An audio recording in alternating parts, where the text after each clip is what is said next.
Stephen Curry might be known for his smile, his humble attitude, and his deep threes, but behind that soft-spoken image is one of the most ruthless competitors in NBA history. And if there's one player who's felt the full force of that competitive fire, it's Chris Paul. Today, no one questions Curry's legacy. For championships, 2 MVPs, including the first unanimous one in league history. Meanwhile, Chris Paul, one of the most respected floor generals in NBA history, is still chasing his first ring. But back in 2008, the story was very different. At 22 years old, Chris Paul was already the best point guard in the league. He had just made first-team All-NBA and finished second in MVP voting. Curry, on the other hand, was just a skinny shooter from Davidson preparing for the draft. Ironically, their paths first crossed at a LeBron James training camp before the Beijing Olympics. Paul was mentoring college players, including a young Stephen Curry.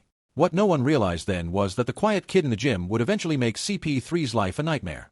Despite the early friendship, sharing family vacations, attending each other's weddings, things changed fast once Curry hit his stride. By his 4th season, Steph was averaging 24 points and 9 assists on elite efficiency. And players around the league started to resent him. Especially Chris Paul.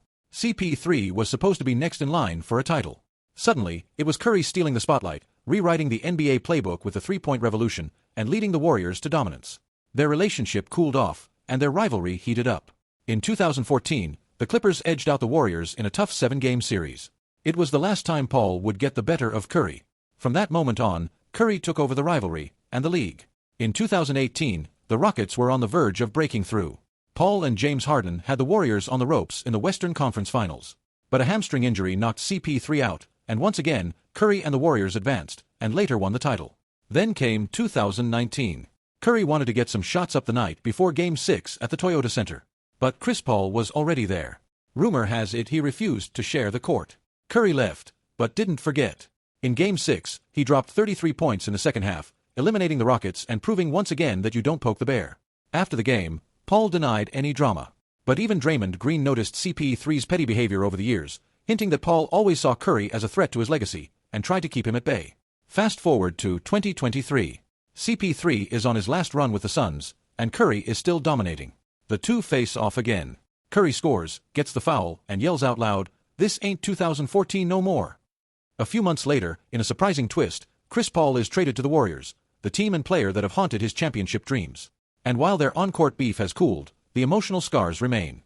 Paul even admitted that his daughter gets bullied at school, because he's never won a ring. That's the price of going head-to-head with Stephen Curry. Stephen Curry has faced legends, MVPs, and Hall of Famers. But sometimes, his fiercest rivals aren't the biggest names, they're the loudest ones. And no team in recent memory brought more noise, more swagger, and more ego than the young Memphis Grizzlies, led by Ja Morant. When Ja Morant entered the league in 2019, he was a breath of fresh air. Explosive, fearless, and electrifying, Ja quickly rose to stardom. By his 3rd season, he was averaging 27 points and 7 assists per game. The Memphis Grizzlies were surging, and so was Ja's confidence. But here's the thing about success in the NBA, it's not just about talent. It's about how you carry yourself. And Ja, he carried himself like a villain in the making. Despite growing up in a quiet suburb with loving parents, once Ja got a taste of NBA fame, he started embracing a dangerous image. From allegedly threatening security guards, punching teenagers, to his entourage pointing lasers at opposing teams, Ja Morant went from rising star to a reckless headline. And his team followed his lead. The Grizzlies developed a league-wide reputation as the most arrogant squad in the NBA.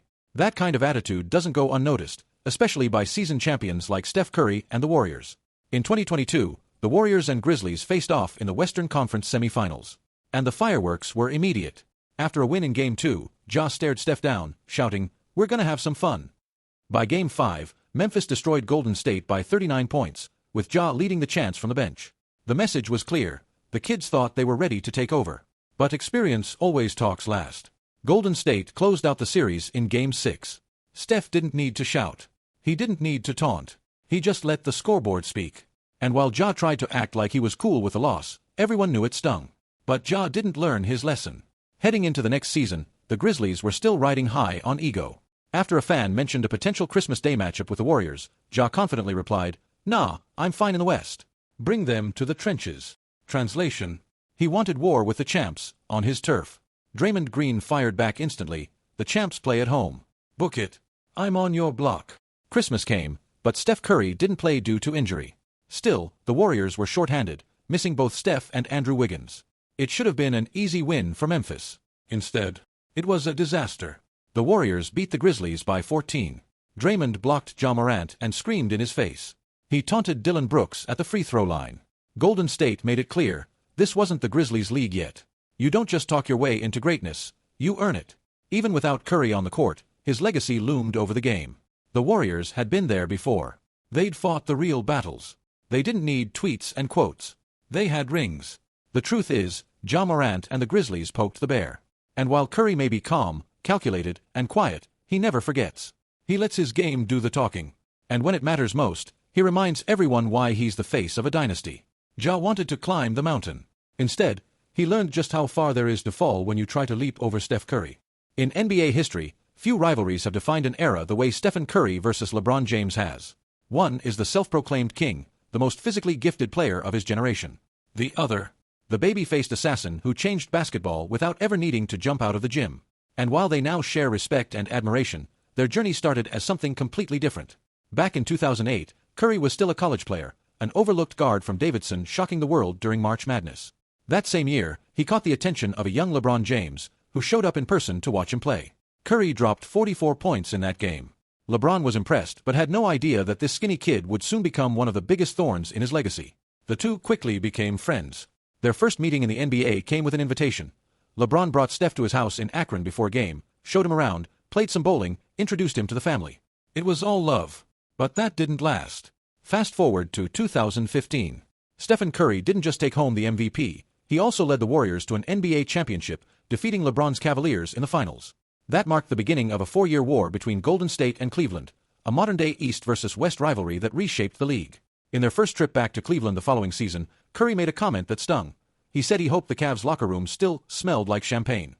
It was a subtle dig, but LeBron and his teammates took it personally. It was the first public sign that this rivalry was turning serious. And LeBron, he doesn't forget either. In 2016, he got his revenge. After falling behind 3-1 in the finals, the Cavaliers pulled off the most improbable comeback in NBA history, taking down the 73-9 Warriors in Game 7. LeBron's block on Iguodala, Kyrie's dagger 3, and the image of LeBron pounding his chest after the win, it all became legend. And LeBron didn't keep his celebration quiet. He wore an Ultimate Warrior shirt after the win.